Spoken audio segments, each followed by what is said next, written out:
করল্লা, চল না ফুচকা খাই। চল ফুলকপি, আমারও ফুচকা খুব ভালো লাগে।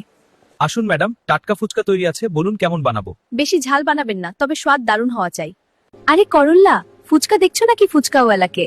আরে ম্যাডাম, আপনি আবার এসেছেন, মনে হচ্ছে এখন আপনি আমাদের বিশেষ গ্রাহক হয়ে গেছেন। হ্যাঁ, এখানকার ফুচকা এতটাই সুস্বাদু যে বারবার আসতে ইচ্ছে করে। আচ্ছা, আপনার নাম কি? আমার নাম করল্লা। খুব সুন্দর নাম, একদম আপনার মতো। আর আপনার নাম?